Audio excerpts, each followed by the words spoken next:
Bienvenue dans Cinépolitique, un partenariat Popex et le collectif Mefamo. Je suis en compagnie aujourd'hui de Vincent. Bonjour Vincent. Bonjour. Et Antoine, donc, qui est scénariste et professeur à Agnès Varda, un des nombreux membres de la galaxie Mefamo. Bonjour Antoine. Bonjour de la galaxie. Aujourd'hui, nous allons donc vous parler du film They Live, traduit en français par Invasion Los Angeles. Oh. Un film de 1988, écrit et réalisé par l'unique John Carpenter, que j'ai découvert personnellement donc avec les films New York 1997 et The Thing. Par contre, je connaissais pas du tout They Live, donc un tout grand merci Vincent pour cette découverte qui j'espère vous plaira également. Le film est basé sur une nouvelle écrite en 1963, 8 O'Clock in the Morning de Ray Nelson. Alors à l'affiche de ce film, nous retrouvons Roddy Piper, une grande figure du catch américain, et je me disais bien que sa tête, je l'avais déjà vue quelque part. Il était toujours en kilt et moi je l'ai vu notamment avec Hulk Hogan et Mr. T. Rien que ça, même je crois qu'il a perdu, non? Je sais pas, mais je savais pas que t'étais fan de catch, ça me fait très plaisir de l'apprendre. Quelque chose. On a chacun ses petits côtés cachés comme ça. Alors on retrouve aussi Case David, que là j'ai reconnu moi dans Armageddon ou Requiem for a Dream. Et il y a d'ailleurs une bonne grosse scène de franche camaraderie virile, on va dire, entre eux, puisque Roddy et Case dans le film s'enchaînent des gifles, mais incroyables. Il joue dans The Thing aussi. Il joue dans The Thing aussi, mais je me demande comment il se relève après cette paire de gifles. Et donc enfin, un dernier rôle principal. On je crois, de cette scène. Meg Foster. Alors je vais pas être plus long. Vincent, à présent, réveille-nous, ouvre-nous les yeux sur ce monde qui nous entoure. Donc alors, de quoi parle They Live ou Invasion Los Angeles? En fait, on y suit un personnage de déclassé, en gros, qui cherche du travail en arpentant les États-Unis, qui se retrouve à Los Angeles. Il descend d'un train, il se retrouve à Los Angeles, il cherche du travail et il va en trouver. Se lier d'amitié avec un autre ouvrier qui va l'amener à une espèce de camp, qui est un camp qui est quelque chose apparemment d'assez courant à Los Angeles, où c'est des gens qui vivent un peu à l'extérieur dans des tentes, c'est un peu les laissés pour compte de la ville. Et il va commencer à se rendre compte qu'il y a des activités bizarres dans une église pas très loin de lui, et en fait c'est une espèce de cellule de résistance qui cherche à ouvrir les yeux des gens, mais les gens les prennent un peu pour des illuminés, parce que de temps en temps en fait ils interrompent une émission de télévision pour dire attention, faites attention, vous êtes manipulés, mais ils se disent bon bah ouais, non, rien à voir, sauf que il va y avoir un raid de la police qui va les dégager de cette église, et puis lui il va aller voir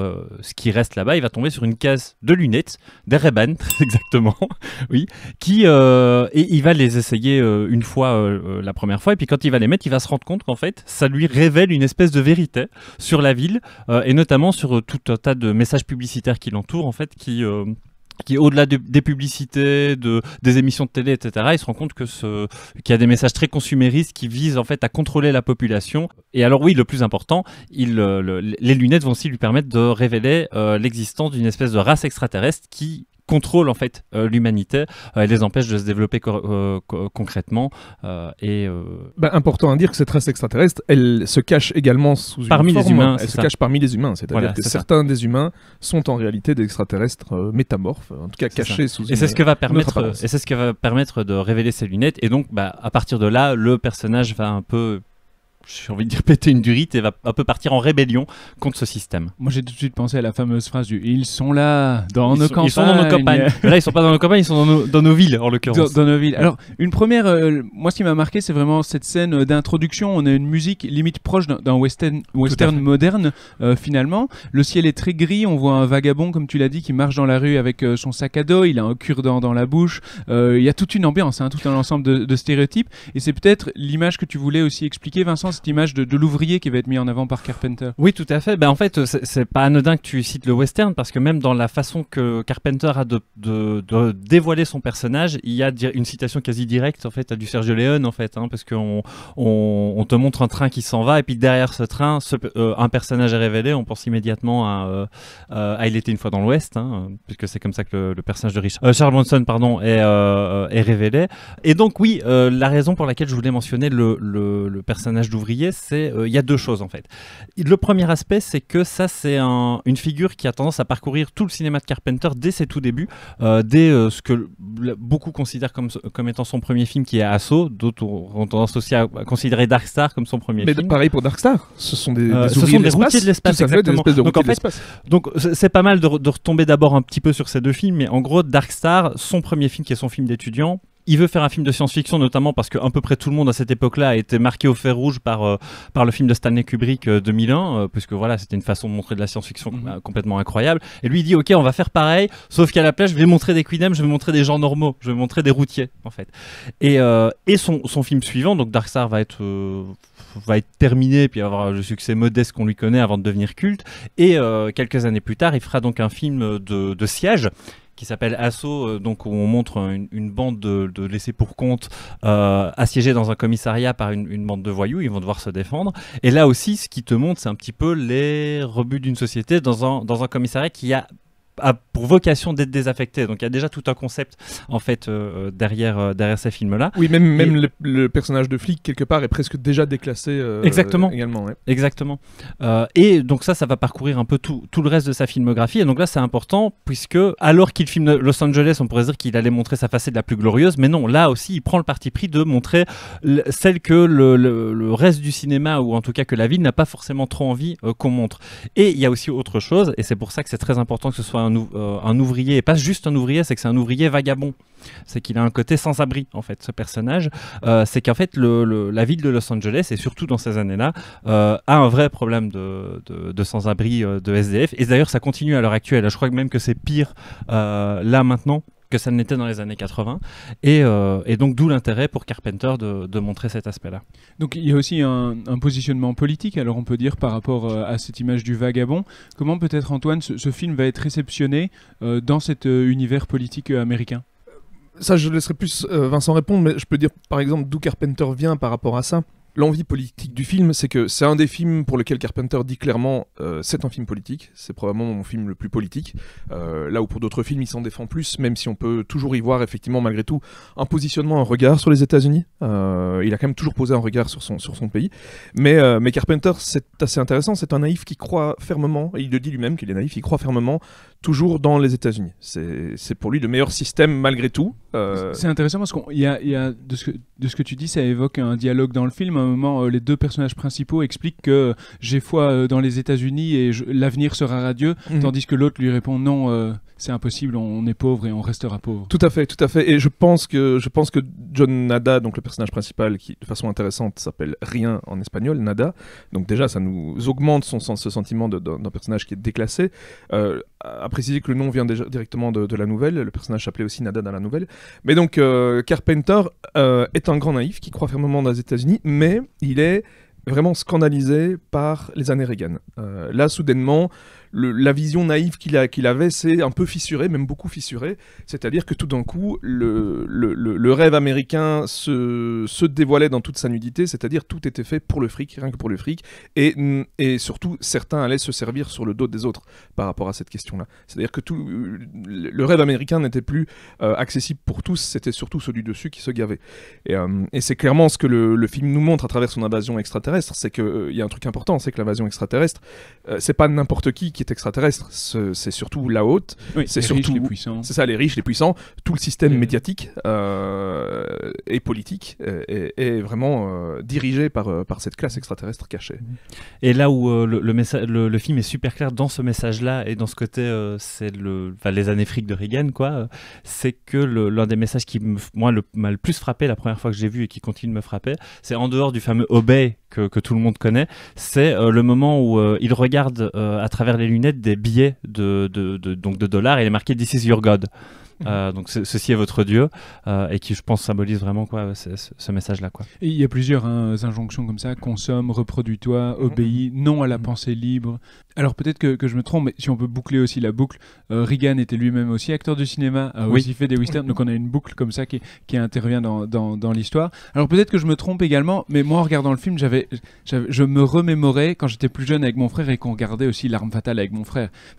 Et mon père, on a vraiment ces deux personnages qui balancent quelques punchlines comme ça au milieu du film. Ouais, ça c'est son côté buddy movie. Hein, son côté série B buddy movie, c'est qu'effectivement, en plus tu parles de punchline et là si on va 2 secondes sur Carpenter en tant que scénariste, Carpenter dit lui-même très vite, je suis pas un bon scénariste, je n'arrive pas à insuffler de la réalité dans mes films, par contre les punchlines, tout ça, j'aime bien, c'est ça dans lequel je me sens confortable et doué, et on me le reprochera parfois, mais c'est ce qu'il aime faire, c'est ce qu'il sait savoir faire, et effectivement, je pense qu'il y a une vision, c'est pour ça que ces films ont toujours eu un côté malgré tout un peu série B et assez pulp, mais qu'il transcende toujours par un savoir-faire qui dépasse, on va dire, les limites du genre, quoi.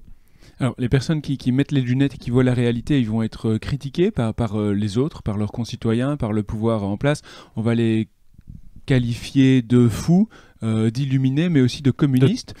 Oui, tout à comment est-ce que toi tu positionnes ce film, ou comment est-ce qu'il a été reçu par la société ou le monde politique américain? En fait, c'est peut-être déjà intéressant de se demander où se positionne Carpenter par rapport à tout ça. Et en fait, Carpenter, il se positionne jamais vraiment. Et je pense que ça, c'est quelque chose qu'on peut sentir de très présent dans l'ensemble de ses films. Mais alors, je pense que c'est toujours un peu difficile de retracer un peu le parcours, mais je pense que la principale cible de Carpenter lorsqu'il fait le film, c'est quand même avant tout les républicains. Moi, j'ai quand même cette sensation-là. En tout cas, les républicains sous Reagan. Sous Reagan, Ouais, exactement, ouais, voilà.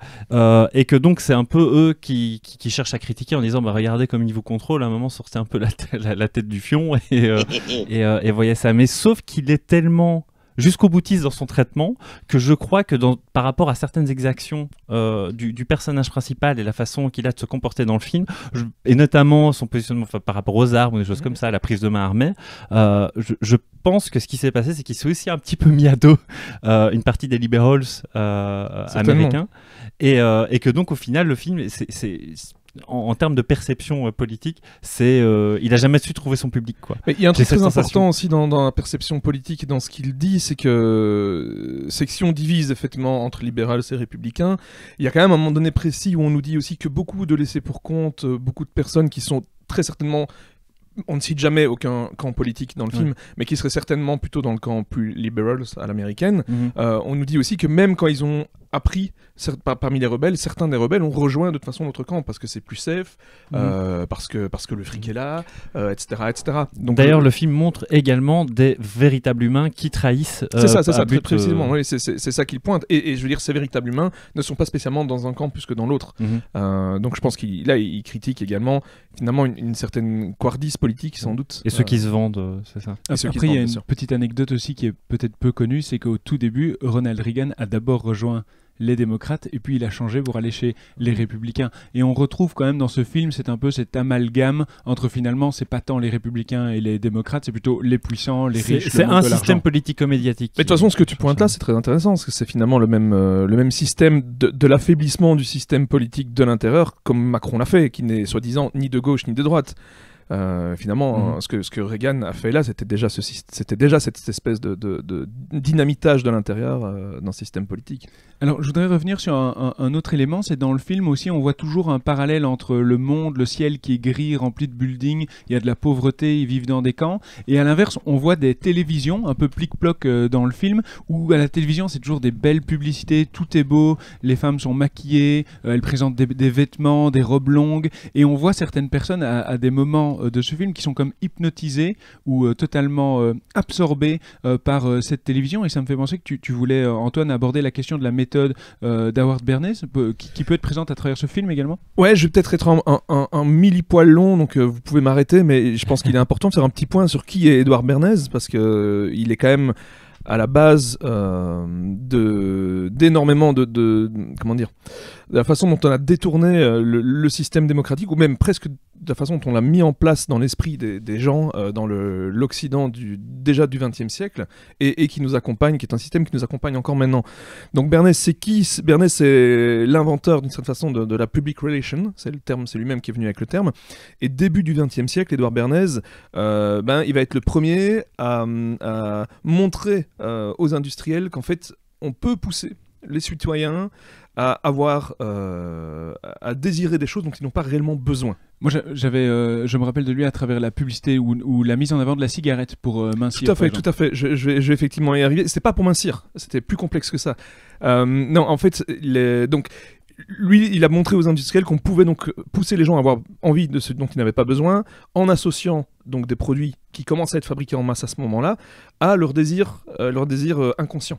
Et en fait, comment est-ce qu'on est arrivé à ce moment où Bernays a eu cette espèce de pouvoir-là et cette idée-là, et au moment où on lui a donné en fait carte blanche pour faire ça, c'est que après l'ère industrielle, enfin avec l'ère industrielle et le début du XXe siècle, on commence justement à fabriquer les produits en masse, c'est-à-dire on commence à avoir une surproduction qui dépasse le besoin réel de la population. Surtout que le besoin, on va dire moins réel, le désir se situait plus dans la haute bourgeoisie. Mais au bout d'un moment, on a besoin que les citoyens plus pauvres, etc., ce qui n'est pas encore, ou ce qui commence à être la classe moyenne, commence à consommer aussi beaucoup plus parce qu'on produit beaucoup plus.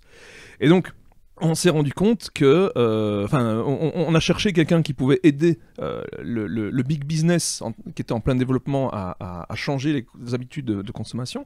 Et on s'est tourné vers Bernays parce que Bernays, d'une part, il est le neveu de Freud. Et en fait, c'est beau sur un CV. C'est beau sur un CV.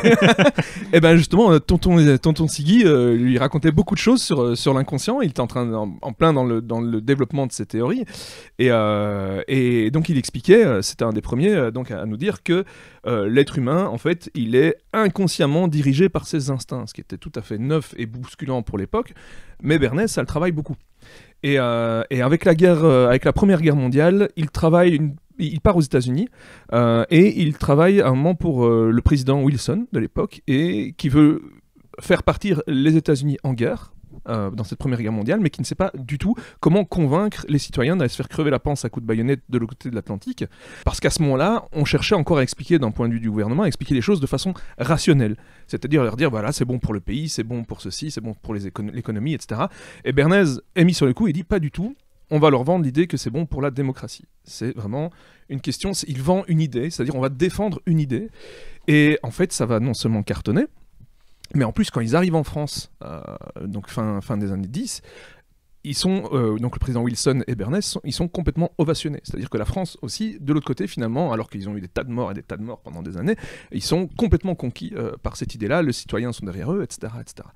Et Bernays se dit, tiens, si on peut faire ça à des gens, si on peut convaincre des gens de cette façon-là en temps de guerre, on peut sûrement le faire en temps de paix aussi.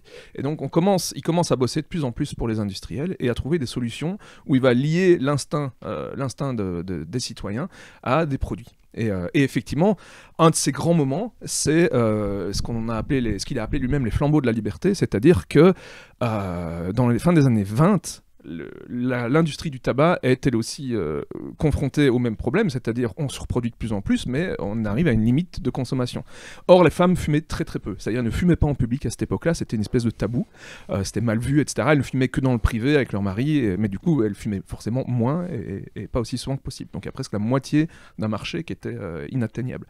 Et Bernays profite des mouvements des suffragettes et d'une grosse, quand je dis manifestation, je dis une grosse manifestation culturelle aux États-Unis, qui est la parade de Pâques, je pense, et il paye des femmes pour qu'elles allument des cigarettes en public en criant que qu'elles ont les mêmes droits que les hommes, que ce sont les flambeaux de la liberté qu'elles allument, etc., etc.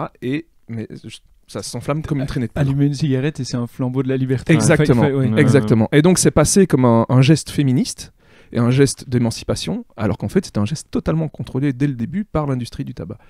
Et là, vraiment, c'est la gloire pour Edward Bernays, parce que toute l'industrie sait très bien ce qu'il a fait, et il va commencer à être engagé vraiment partout.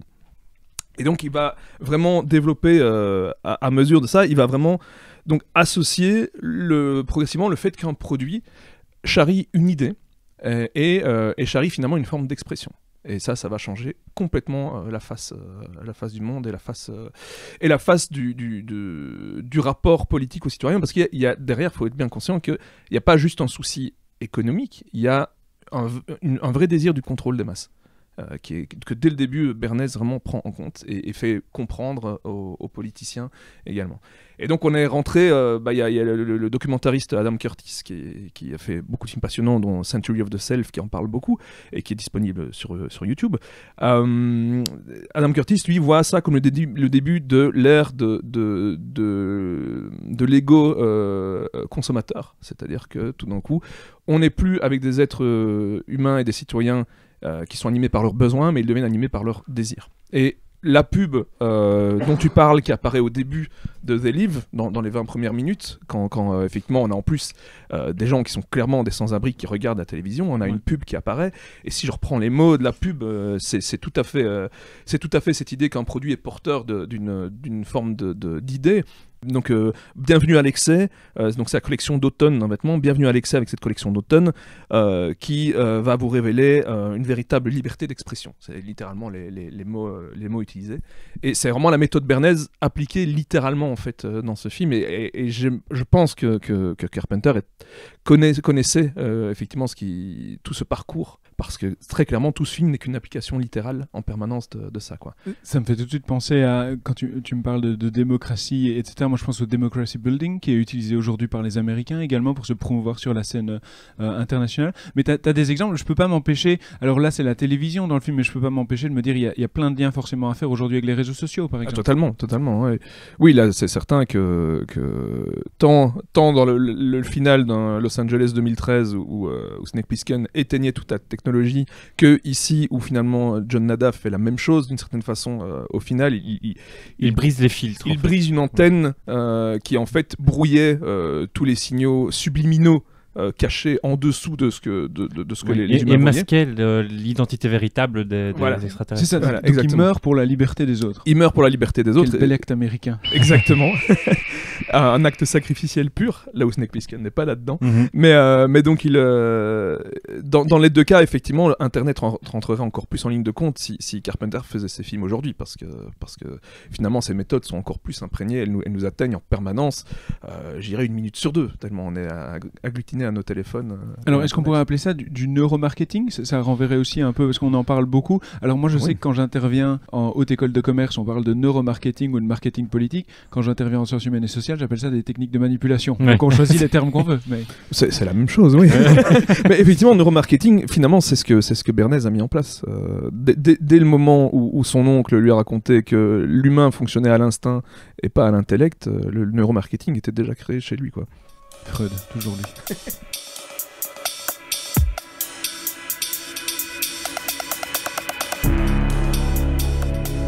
On considère qu'il y a un complot lorsqu'un petit groupe de gens puissants se mettent ensemble en secret. Il y a toujours cette notion de secret qui est vraiment importante pour planifier et accomplir donc une action inconvenante, une action illégale qui va influencer le cours des événements. Alors je pense qu'il ne faut pas sombrer dans un monde tout rose non plus. Des complots, il y en a eu à travers l'histoire. On peut parler de l'incident de Mukden. On peut aller voir aussi, il y a l'incident du golfe de Tonkin. Donc vous avez un destroyer américain, l'USS Maddox, qui va annoncer être attaqué par un bateau nord-vietnamien, ce qui va permettre aux USA d'entrer en guerre et d'envoyer des troupes au Vietnam. Et vous avez eu différents rapports, notamment le dernier en date qui a été rendu public, un rapport de 2005 de la NSA qui va expliquer qu'en fait il n'y a jamais eu d'attaque nord-vietnamienne et que c'était un beau prétexte pour pouvoir envoyer des troupes au Vietnam. Donc je pense que des complots, il y en a eu. On peut revenir aussi avec l'incident des couveuses, on peut revenir avec les armes de destruction massive en Irak. Là où le film illustre quelque chose de particulier, c'est pas tant des complots, mais c'est vraiment le complot, le grand complot mondial qui peut se caractériser par ce qu'on appellerait la pensée conspirationniste, c'est-à-dire qu'on va retourner le monde. L'histoire de l'humanité n'est que l'histoire d'un seul et même complot. Nous sommes tous la résultante, tout ce qui se passe autour de nous est la résultante d'un grand complot, et ici ce sont des extraterrestres qui nous dominent. Ce que je trouve intéressant avec les théories du complot, et ça c'est plutôt moi mon analyse des discours, c'est qu'on se rend compte qu'il y a énormément de théories du complot différentes, mais la trame narrative, la dramaturgie, elle est toujours la même. On a toujours 3 types d'acteurs. On a toujours dans un premier temps les comploteurs, donc ce petit groupe de gens puissants qui vont manipuler la Terre entière. Ce deuxième groupe, c'est les victimes, en fait, c'est vous, c'est moi, c'est nous. On a toujours toutes les vertus, on est bon, on est gentil, on est travailleur, mais on a un défaut, c'est qu'on est naïf et on ferme les yeux, on ne voit pas la réalité. Et donc le dernier acteur, c'est bien sûr le complotiste. Alors personne rentre dans une pièce et dit « Bonjour, je m'appelle François Debras, je suis complotiste ». On dit « citoyen éclairé, j'ai fait des recherches, etc. » Et il y a cette idée du savoir. On va apporter un savoir. Et ce qui est intéressant dans le film, on met bien ça en lumière, c'est que ce savoir vient avec un risque. Je vous apporte une vérité, mais je suis en danger. Et plus le danger est grand, plus bien sûr, je vais me présenter en chevalier blanc et m'encenser. Un risque et un effort aussi. Oui, et un effort, un travail. On ne peut pas retourner en arrière une fois que l'on sait. Et on va retrouver des notions assez intéressantes et des phrases toutes faites. Ouvrez les yeux, rendez-vous compte de ce qui se passe autour de vous. Et je trouve que dans le film, c'est d'autant plus intéressant parce que justement, pour voir la réalité, il y a des lunettes. Il faut chausser ses lunettes. On a dit quelque chose aussi, quelque chose qu'on n'a pas dit justement sur le titre du film, c'est que c'est un tag en fait. C'est un tag et que le titre, le tag complet, c'est They Live, We Sleep. Donc c'est vraiment, c'est littéralement réveillez-vous quoi. C'est ça. Ils vivent, nous dormons. Nous dormons, voilà. Ouais. Peut-être Antoine, toi ça t'a évoqué aussi ce film t'a évoqué les complots reptiliens ou la théorie Tout du à complot fait. reptilien. Mais moi je trouve intéressant, je voudrais même d'abord commencer sur tout ce que tu viens de dire. La question du complot est toujours intéressante parce que tu cites ceux qui existent, je mets des guillemets à exister, dans le sens où en fait ceux qui existent sont ceux qui sont révélés, in fine, ce qui arrive quand même, j'imagine, pas si souvent que ça.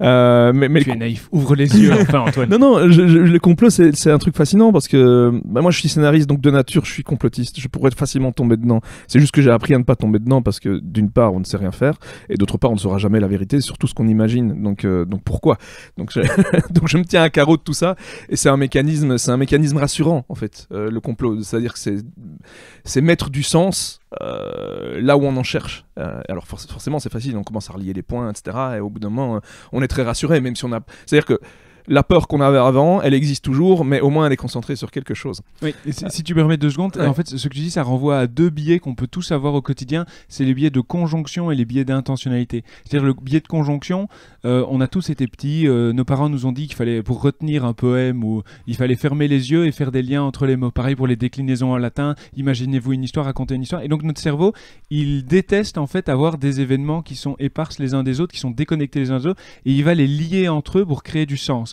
S'il y a un tremblement de terre en Asie, c'est parce qu'on a rallumé une semaine avant l'accélérateur de particules en Suisse, par exemple. Et donc, pour se remémorer les événements, on va créer du lien. Et alors, le biais qui est mis aussi en avant, c'est le biais d'intentionnalité. Cette idée, en fait, notre cerveau, il ne supporte pas la malchance, le hasard, le pas de bol. Et donc, pour en fait solutionner cette incompréhension, personne n'aime marcher dans la rue, un peu de fleurs peut me tomber dessus, je peux mourir, ou un avion peut s'écraser. On va essayer de calmer ce stress qui existe en chacun d'entre nous par en fait cette idée que tout se produit à cause de quelqu'un. Ça va jouer sur la logique de bouc émissaire. S'il y a des crises, s'il y a de la pauvreté, s'il y a des inégalités, s'il y a des événements, c'est voulu par certaines personnes. S'il y a une crise Covid, par exemple, tout ça est voulu, tout ça est orchestré derrière nous. C'est la logique du bouc émissaire. Alors on le fait tous à notre niveau. Hein. Par exemple, quand on rate une interro, c'est pas nous qui avons mal étudié, c'est le prof qui est un sadique. Si on arrive en retard à une réunion, Vincent, c'est pas de notre faute, c'est le train qui est en retard, bien sûr. Mais on fait ce qui s'est passé. Et on le fait depuis la nuit de temps d'une autre façon, parce que je disais, je suis scénariste et donc forcément complotiste, c'est-à-dire que notre besoin de fiction et d'histoire, c'est exactement ça. C'est-à-dire, les histoires, on se les raconte depuis toujours pour donner du sens à la vie. Là où la vie, elle n'a pas de sens en tant que telle, elle n'a pas de morale, les histoires, c'est une organisation d'événements et de personnages qui donnent du sens. Et c'est un besoin fondamental de l'être humain, c'est effectivement d'organiser en fonction de sens. Alors, je suis désolé, je t'avais coupé tout à l'heure. Tu peux... Les complots des reptiliens. Ouais. Où sont-ils ? En fait, la raison pour laquelle je voulais revenir dessus, c'est que ce qui est intéressant, c'est que la nouvelle que Carpenter adapte, donc 8 O'Clock in the Morning, c'est une nouvelle de 63 de Ray Nelson, et c'est une nouvelle où apparaissent des personnages, donc les extraterrestres en question, sont des reptiliens métamorphes, donc des espèces de créatures reptiliennes qui peuvent changer d'apparence puisqu'elles se cachent sous l'apparence humaine. Et en fait... Bizarrement, c'est déjà un trope, c'est déjà un sous-genre en fait de la littérature à ce moment-là. C'est apparu avec la littérature de fantasy avec Robert Howard, donc le créateur de Conan, qui en fait dès une nouvelle de 1929, je pense, qui s'appelle The Shadow Kingdom. Et bien dans The Shadow Kingdom apparaissent pour la première fois des reptiliens métamorphes, des créatures reptiliennes métamorphes. On en voit d'ailleurs la trace dans Conan aussi. Souvenez-vous de ce roi qui se transforme en serpent sur la fin, bien sûr. Donc ça fait partie de l'univers fantasy de Howard, mais ça a laissé des traces et en fait c'est devenu une espèce de troupe qui a continué par la suite, qu'on a retrouvé dans la SF, puis qu'on a retrouvé dans l'ufologie, après en s'éloignant donc de la littérature, en s'éloignant de la culture même, ça a laissé des traces ailleurs, donc l'ufologie, dans la théosophie et puis dans le complotisme au début des années 2000 où tout d'un coup il y a un personnage un peu particulier qui est un ancien journaliste sportif anglais qui s'appelle David Icke et lui il a baigné dans des tas de thèses New Age, etc. Aussi, il est pas mal proche des milieux antisémites. Et en fait, après quelques bouquins politiques et New Age, il sort tout d'un coup un livre, The Children of the Matrix, au début des années 2000, où il rassemble un petit peu toutes ces théories fumeuses et il en fait une espèce de grand melting pot où il fait la même chose, il crée du sens à partir de tout ça, c'est-à-dire qu'on serait effectivement sous la coupe d'extraterrestres qui seraient à l'origine de l'espèce humaine, donc il relie aussi la thèse des premiers astronautes, etc. Et, c'est dingue ça. Et en fait, ces extraterrestres nous dirigeraient en secret. Il a vu au passage Stargate EV, ça se voit clairement dans cette série aussi. Chacun ses influences. Chacun ses influences, mais...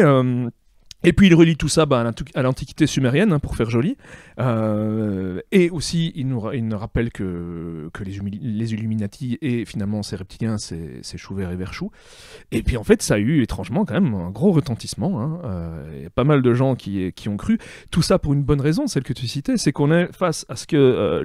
Il y a un politologue, Michael Barken, qui appelle ça le Systemic Conspiracy Theory, c'est-à-dire cette espèce de supra-complot, d'espèce de super conspirationnisme, où en fait tous les autres complots peuvent se contenir dedans. C'est-à-dire que celui-là explique tous les autres parce que c'est des créatures dont les pouvoirs nous dépassent. Donc tout ce qu'on a imaginé finalement c'est logique parce qu'ils nous ont trompé nos sens, etc., etc. Tout ce qu'on a prédit qui s'est pas passé c'est logique aussi. On s'est planté parce qu'ils ont été au courant, parce qu'ils ont voulu cacher la vérité, etc., etc. Donc on a effectivement ce complot qui explique tous les autres. Alors, et c'est vrai que là on raccroche aussi avec des livres où on prend le parti pris de te montrer une civilisation extraterrestre aussi pour justifier un avancement technologique tel que tu ne peux que croire à un complot lorsque tu es plongé dans le film, quoi. Oui, et à un moment, on bascule à un moment dans un film de science-fiction aussi, puisqu'on les voit avec un passage pour aller vers d'autres univers. Oui, l'aéroport spatial, oui. Moi, j'adore toujours les mots qu'on invente comme ça, avec une machine antigravitationnelle moléculaire. Oui, je me dis, tiens, on va mettre plein de mots l'un à côté de l'autre et ça fera une super technologie. Moi, ce que j'aime bien avec David Icke, c'est que il a toute une logique aussi, parce qu'il faut pas le négliger. Cette personne s'est aussi énormément enrichie sur ces théories. Tout à fait. A vendu des livres, à l'époque c'était des DVD aussi qu'il vendait, pour essayer de repérer comme ça les reptiliens. Alors moi j'ai traîné sur des sites particuliers et peu recommandables pour aller un petit peu voir qui croyait, comment, etc. Mais est-ce que tu as repéré des reptiliens? Moi, ça qui m'a... Eh ben, il y a pas mal de vidéos sur YouTube qui collectent en fait des images comme ça, par exemple Angela Merkel, Barack Obama, et avec cette astuce que font les reptiles, en fait ils tirent souvent la langue comme ça, les reptiles. Forcément. Et donc en fait il y a des centaines d'heures de vidéos où on voit Angela Merkel ou Barack Obama tirer la langue, et c'est compilé, on dit regardez, vous voyez bien, c'est des reptiliens. Alors il y a deux théories, soit c'est des reptiliens peut-être, ou alors en fait c'est simplement des personnalités politiques qui tiennent des discours de plusieurs heures, qui ont les lèvres sèches et qui vont se les humidifier. À chacun de choisir. Tu es naïf. Je suis naïf. J'ai pas encore eu de lunettes des Ray-Ban, c'est ça? Des Ray-Ban, oui, c'est important. Mais donc tu as été traîné sur ces sites? Oui, j'ai été traîné sur quelques sites, mais c'est toujours intéressant parce qu'on est dans un contexte aussi particulier. Tu cites la nouvelle 8 O'Clock in the Morning qui a été rédigée en 1963. On est dans un univers, 1963 c'est aussi l'assassinat de Kennedy. Donc on est dans un univers comme ça, de complot, oui, de complot, d'interrogation, comment est-ce que c'est possible, on nous ment, etc.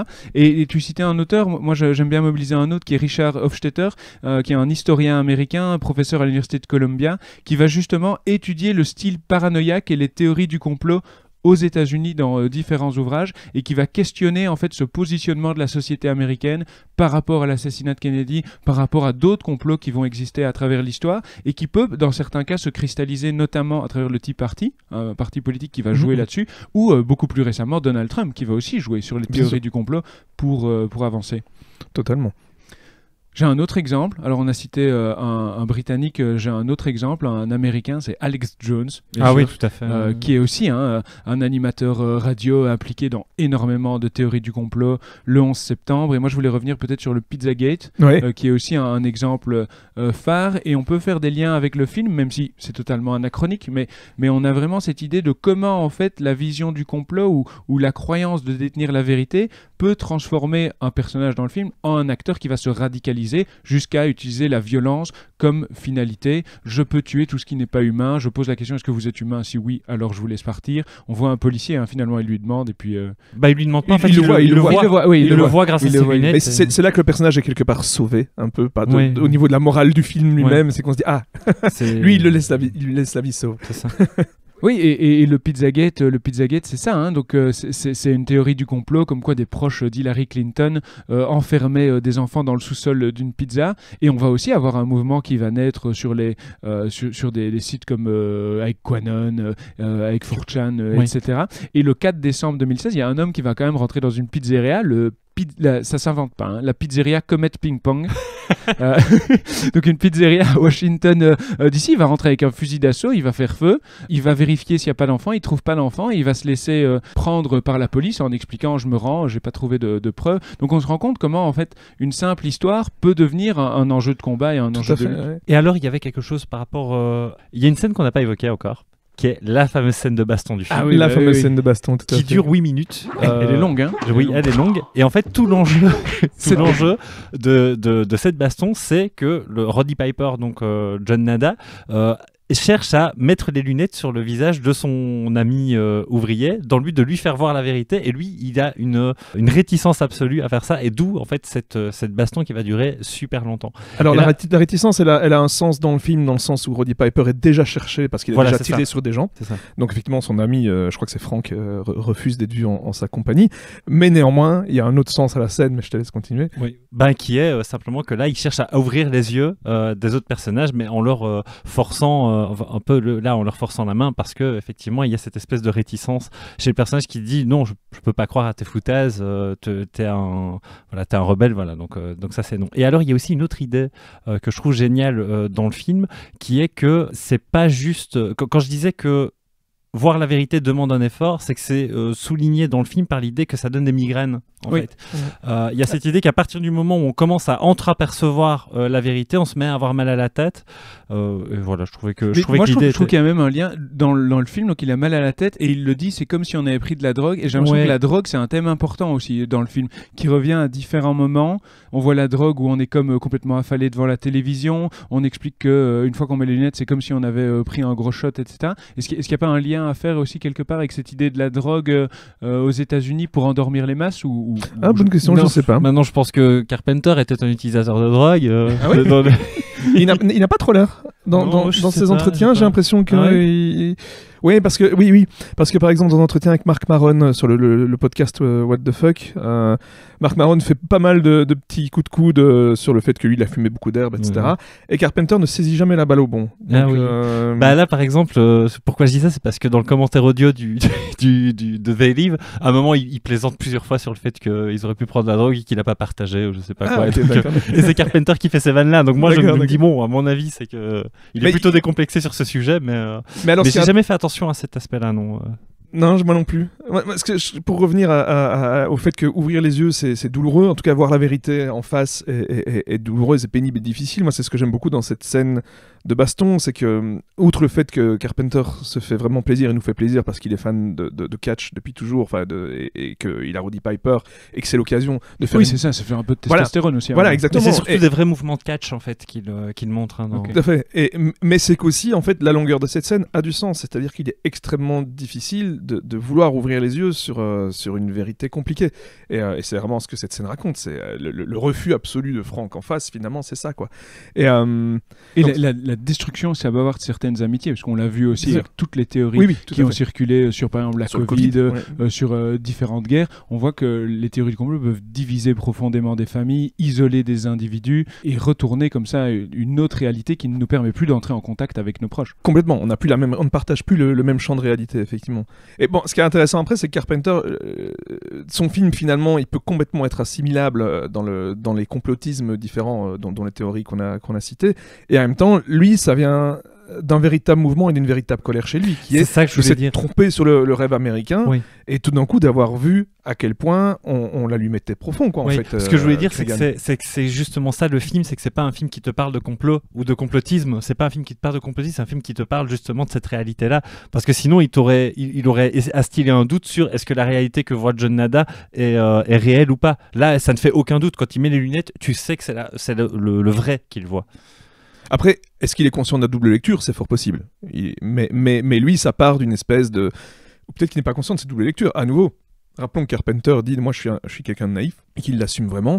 Donc, je pense que Carpenter est malgré tout quelqu'un d'assez premier degré.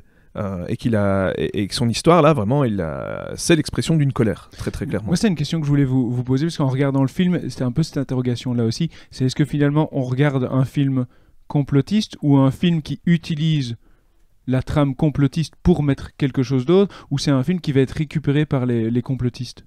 Il a été clairement récupéré. Par l'extrême droite, hein, oui, tout à fait. Bah, à un moment, je ne sais plus quand c'est arrivé, mais on lui a prêté un discours antisémite en fait à ce film-là, notamment en manipulant certaines images à tel point que Carpenter a dû s'en justifier.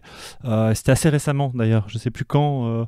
Il a réagi sur Twitter en disant « Mais non, ça suffit, Oui, ça n'a jamais été un film jamais été antisémite. un film C'est antisémite. absolument pas ça, c'est un film contre le capitalisme. » Et alors, est-ce que vous avez en tête d'autres films comme ça qui ont pu être le sujet de même... Il y en a un récemment et qui a fait l'objet de nombreux débats sur est-ce qu'en fait c'est un film et dont un des acteurs principaux était un des membres de Quanon aussi. Ah, bien sûr. Oui, le film est Children of Freedom. Oui, c'est ça, voilà. Oui, voilà. c'est ça, tout à fait. Je ne l'ai pas vu. Mais non, mais sinon, il y en a un. Pour moi, il y en a un qui est vraiment dans la droite lignée des livres, qui est la même histoire d'une certaine façon. C'est Matrix.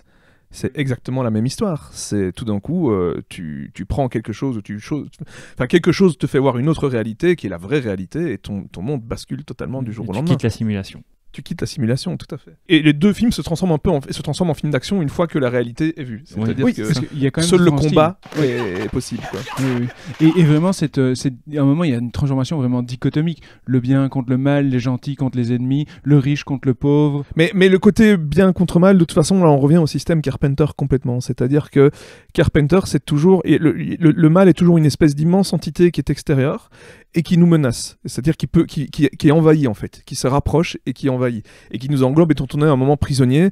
Et la question de la liberté chez Carpenter, elle est centrale à tout son cinéma, à son système idéologique et politique lui-même, etc. C'est pour ça qu'il est malgré tout un capitaliste convaincu. Il dit, mais c'est juste qu'il ne peut pas supporter que le capitalisme lui-même trahisse ses soi-disant propres idéaux libertaires. Et en fait, donc, on a toujours cette notion de quelqu'un qui est emprisonné progressivement par le mal et qui ne peut s'en extraire que a priori, au bout d'un moment, par la violence. Carpenter, je pense, a priori, il le dit, mais mes personnages, ils les poussent toujours plus loin que ce à quoi moi j'ai été confronté. Mais du coup, il pousse effectivement son système narratif jusqu'au bout. Il y a un truc important, je trouve, dans le parcours politique de Carpenter, qui est une leçon de vie extrêmement... Il y a deux leçons de vie importantes dans son parcours politique. Il y a un jour son père qui lui a dit « Tu dois toujours remettre toute parole en question, à commencer par la mienne, sinon comment est-ce que tu vas te faire un esprit critique ?» Et là, vraiment, ça a été une espèce d'éclair. Parce que, en gros, son père lui disait, même ce que je suis en train de te dire là, questionne-le. Et donc là, il a une grande leçon. Et puis surtout, donc, c'est un Yankee, comme il dit. Donc il vient du nord des États-Unis, mais il a déménagé très tôt et pour aller vivre dans le sud avec ses parents. Et surtout, à Bowling Green, qui est une petite ville vraiment sudiste profond, très, très, vraiment milieu rural complet. Et Carpenter, il grandit là, il se fait des amis, etc. Et un jour, adolescent, ses amis prennent la voiture, partent avec des flingues et vont tirer sur des Noirs américains, sur leur Porsche. Et là, Carpenter a aussi été complètement décontenancé parce qu'il s'est dit, c'est là qu'il a compris que l'être humain, que le bien et le mal existaient en chacun selon différentes proportions, mais en tout cas que ça existait en chacun d'entre nous parce que ces gens, jusque-là, ils les avaient vus avoir des émotions, etc., dans leur famille et tout ça, et puis tout d'un coup, ils se montrent capables de vraiment la pire chose possible. Inhumain, quoi. Ouais, totalement. Ils se montraient inhumains. Eh bien écoutez, merci beaucoup Vincent et Antoine pour nous avoir ouvert donc les yeux sur le monde qui se cache derrière le monde, derrière les apparences. J'espère que nous vous aurons donné envie de visionner le film They Live. Pour citer un dialogue, parce que j'aime bien finir avec une petite citation, citer un dialogue, n'oubliez pas, j'aime pas qu'un Gus me suive quand j'en sais rien de lui. Et moi, je parle pas aux étrangers. Sauf si leur tronche me revient. Allez. Ah, il sort la VF là, attention. Prenez soin de vous.